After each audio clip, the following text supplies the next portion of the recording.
오는 23일 개막하는 도쿄올림픽이 결국 코로나19 긴급 사태 속에 치러지게 됐습니다. 급속한 감염 확대로 일본 정부 내 위기감도 커지고 있어 올림픽 관중 입장 역시 어려울 것으로 보입니다. 자, 일본 연결해서 자세한 내용 들어보겠습니다. 자, 이경아 특파원. 네, 도쿄입니다. 예. 자, 먼저 이번에 도쿄에 발령되는 긴급 사태 이거 언제까지 이어지는 겁니까?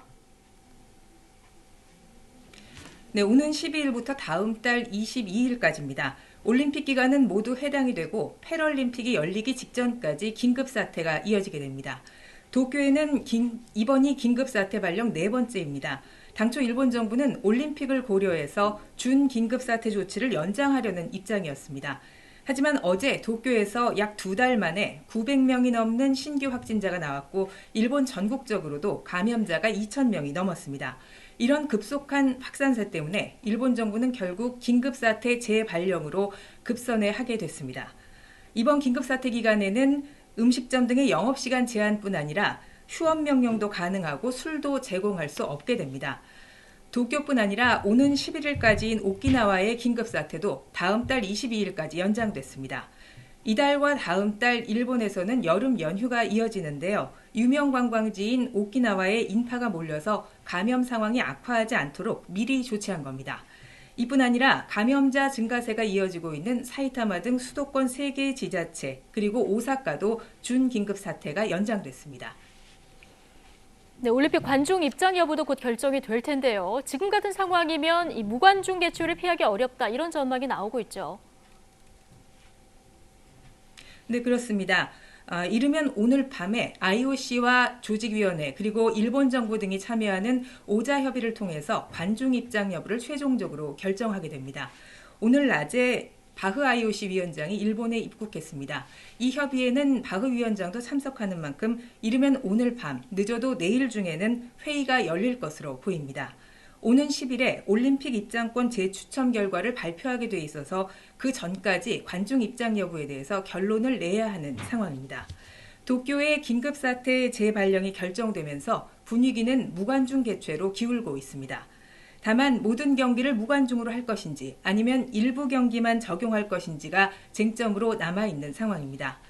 긴급사태 기간 대형 이벤트의 경우 최고 5,000명 입장으로 상한선이 정해져 있어서 올림픽 경기장의 관중 입장도 가능은 한 상황입니다. 하지만 입장을 허용할 경우 사람들의 이동이 늘어서 감염 위험도 커진다는 게 문제입니다. 일본 정부의 코로나19 대책분과위원회는 이미 공식 제언을 통해서 무관중 개최가 가장 바람직하다고 밝힌 바 있습니다. 다만 전 경기 무관중을 결정하게 될 경우 약 900억 엔, 우리 돈으로 9천억 원이 넘는 입장권 수입을 모두 포기해야 합니다. 이뿐 아니라 일본에서 올림픽이 열리는데 정작 자국 국민들은 볼 수가 없고 IOC 등 외부 관계자만 입장할 수 있어 남의 집 잔치처럼 보일 수 있다는 게 일본 정부의 고민입니다. 예. 자, 일본 정부가 지금의 감염 상황에 상당한 위기감을 느끼고 있기는 한 것 같은데요. 자, 이런 조치가 감염을 얼마나 막을 수 있을까요?